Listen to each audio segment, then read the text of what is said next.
भारत के रूस से तेल की खरीद पर जो अमेरिका भारत को धमकी देने पर उतर आया था, वो चुपके चुपके रूस से बड़ी मात्रा में तेल की खरीदारी कर रहा था।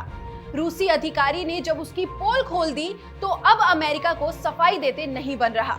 अपनी करतूत छिपाते हुए वो ये कहता फिर रहा है कि रूस से तेल की खरीद देशों का निजी निर्णय है। ये रिपोर्ट देखिए। रूस और यूक्रेन के बीच संग्राम छिड़ा हुआ है, उसका अंत होता नहीं दिख रहा। इस लड़ाई की आंच में दुनिया के कई देशों के झुलसने की आशंका है। अमेरिका, ब्रिटेन के साथ यूरोपियन यूनियन उन देशों को धमका रहे हैं जिन्होंने इस युद्ध में तटस्थ रहने की भूमिका अदा की है। एक तरफ जहां इस लड़ाई की विभीषिका में यूक्रेन जल रहा है, तो वहीं दूसरी ओर विश्व में तेल की कीमतों में भी आग लगी हुई है। हालात ये हैं कि प्रति बैरल तेल की कीमत $100 से ऊपर पहुंच चुकी है। तेल की कीमतों में लगातार हो रही बढ़ोतरी से महंगाई आसमान छू रही है और भारत भी इससे अछूता नहीं है। युद्ध के बीच जब रूस ने भारत को सस्ते दामों पर तेल खरीदने का ऑफर किया, तो भारत ने सस्ता तेल खरीदने में देर नहीं लगाई। भारत की कई तेल कंपनियां रूस से बड़ी मात्रा में तेल की खरीदारी कर रही हैं। ये सौदा रूस और भारत दोनों के लिए फायदेमंद का सौदा था, क्योंकि रूस यूक्रेन के बीच हो रहे युद्ध के चलते रूस की आर्थिक स्थिति बिगड़ रही थी। प्रतिबंधों के कारण रूस की अर्थव्यवस्था को तगड़ा झटका लगा है। ऐसे समय में रूस ने भारत को 27 से 30% सस्ता तेल बेचने की पेशकश की। दोनों देशों के बीच ये सौदा डॉलर में नहीं बल्कि भारतीय रुपयों और रूसी रूबल में किया गया। यूक्रेन युद्ध के बाद भारत अब तक रूस से 1.6 करोड़ बैरल तेल की खरीदारी कर चुका है। ये आंकड़ा 2021 में रूस से खरीदे गए 1.3 करोड़ बैरल से ज्यादा बैठता है। भारत का रूस से खरीदारी करना अमेरिका और पश्चिमी देशों को अखर रहा था।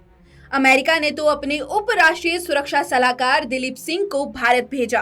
अपने भारत दौरे में दिलीप सिंह ने भारत को धमकाते हुए यहाँ तक कह दिया था कि एलएसी का अगर चीन उल्लंघन करेगा तो भारत को ये उम्मीद नहीं करनी चाहिए कि रूस उसकी सहायता के लिए आगे आएगा।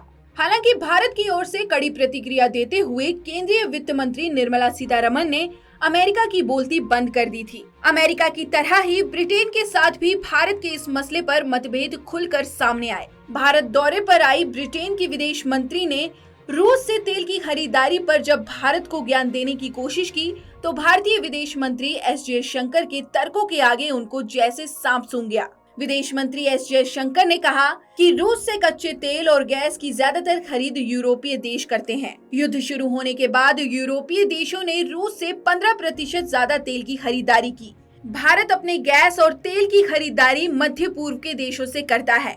8% के करीब कच्चा तेल अमेरिका खरीदता है, जबकि रूस से भारत की कच्चे तेल की खरीदारी 1% से भी कम है। रूस और यूक्रेन का युद्ध अमेरिका के लिए आपदा में अवसर की तरह है। एक और जहां वो रूस से गैस और तेल की कम आपूर्ति होने के कारण वो यूरोपियन यूनियन के देशों को ऊंचे दामों पर इसकी आपूर्ति करके मोटा मुनाफा कमा रहा है, तो वहीं हथियारों को बेचकर भी उसका खजाना भर रहा है। लेकिन उसकी चालाकी देखिए कि दूसरे देशों को धमकाकर वो चोरी छिपे रूस से ही तेल की खरीदारी में लगा था। रूसी सुरक्षा काउंसिल के उप सचिव के अनुसार अमेरिका ने पिछले सप्ताह रूस से 43% अधिक तेल की खरीदारी की, जो आंकड़ों के हिसाब से प्रतिदिन 1 लाख बैरल तेल की खरीदारी बैठती है। अमेरिका की पोल खुलने के बाद दुनिया भर में उसकी साख पर सवाल उठ रहे हैं।